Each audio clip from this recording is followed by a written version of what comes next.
The next part we're going to go into is vision. Realizing your vision and why your vision is important.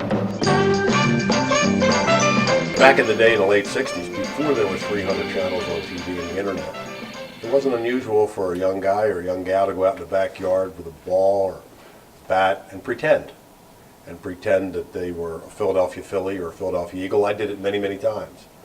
And pretending was another way of dreaming back then. And even though those dreams may have been lofty at the time, I had dreamed that I was going to be in a Philadelphia Eagles or Philadelphia Phillies uniform.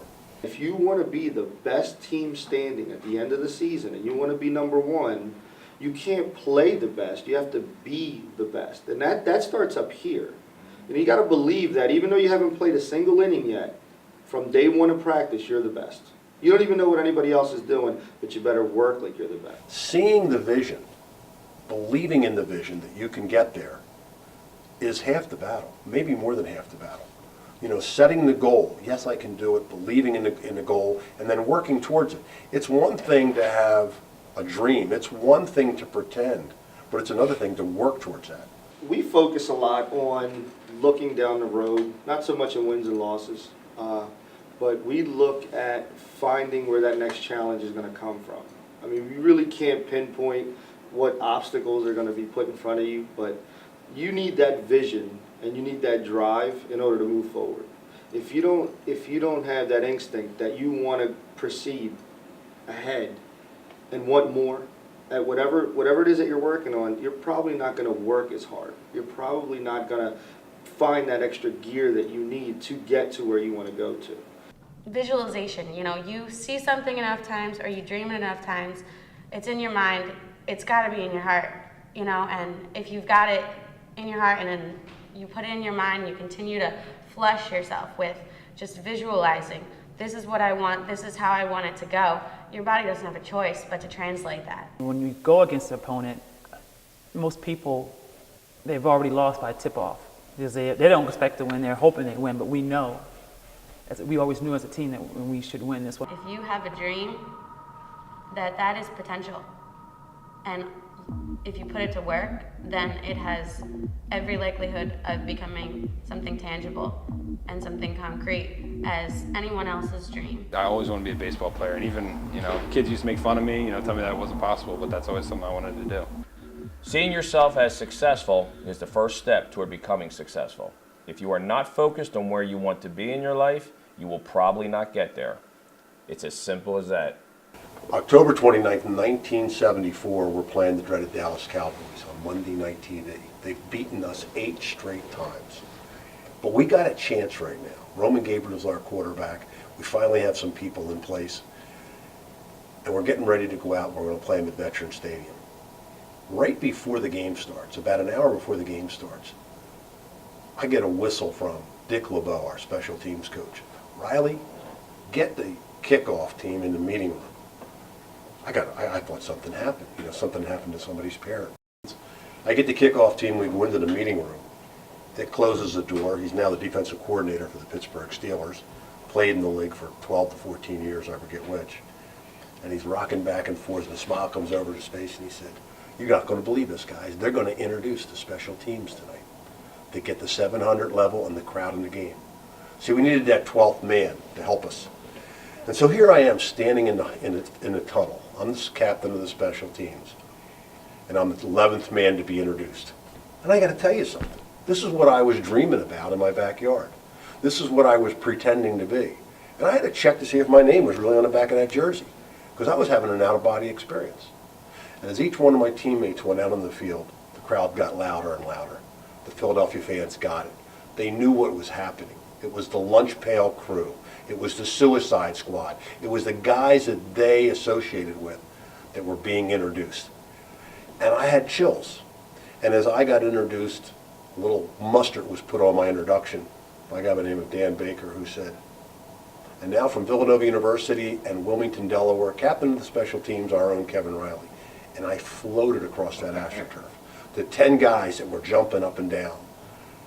For the next 5 to 10 minutes, I felt like a rock star. Here I was, 25 years old, 235 pounds. I had a 400-pound bench press, and I'm out playing in front of a crowd that I've been dreaming of playing since watching them in Franklin Field at 10 years old.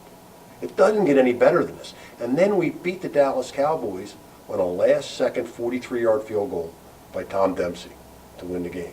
For me, visualizing not only what I wanted to do, but the feelings that I wanted to have when I came out of it, and like pride, satisfaction, success, they manifested themselves into the action because I focused on those feelings rather than maybe some of the other feelings that potentially occur.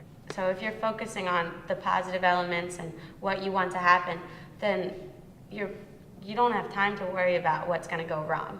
And it makes it that much easier for everything to go the way you want. There was a time when you sat in the doctor's office without an iPhone where you actually did some thinking, where you read a magazine. There was some time waiting in line or waiting in. We are now constantly on something that is taking advantage of our visuals or our audio, and we're not being creative. And I think that's going to hurt us as Americans going forward. The first thing that we work on, in the middle of the winter, is your mental state of mind.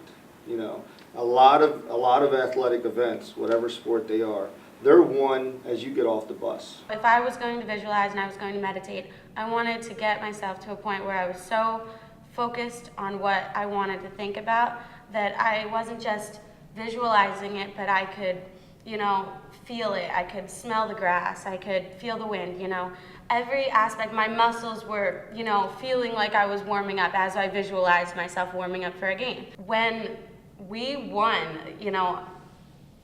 it just was all of the manifestations of the visualization that you've grown up doing. You imagine yourself playing a game, making the finals, and then like holding that golden medal in your hand. I felt like I won the Olympics. Remember, as a human being, your vibrational purpose is to create the life that you have imagined. One of the examples I use is if you have a dark room and you walk into it, you don't get rid of the darkness. You turn on the light switch and the darkness goes. So in other words, don't focus on the darkness, focus on the light, where you're going, and those other things will take care of themselves. Because the thing you got to remember here is that life itself is meaningless. The only meaning life has is the one that you give it. And if you can focus on that, not where you're at, but where you're going, the fear will start to dissipate just like the darkness in the dark room. That's how human energy flows. If you are not focused on where you want to be in your life, you will probably not get there. As I go, the ends does not justify the means. The means is the journey that you're on in life to begin with. And if you want to play Major League Baseball, well, then you start right where you're at and you enjoy where you're at. That's the first step. And if you feel like you're incomplete because you're not in Major League Baseball, or you're trying so hard and I'm willing this to happen, and you're going the wrong way. You have confidence in yourself. I love playing this game. I'm going to be the best I can because I want that. You'll draw people to you. You won't have to try to prove yourself to someone. It's as simple as that. Having a vision will serve as a guide for you to define your passion, one step at a time.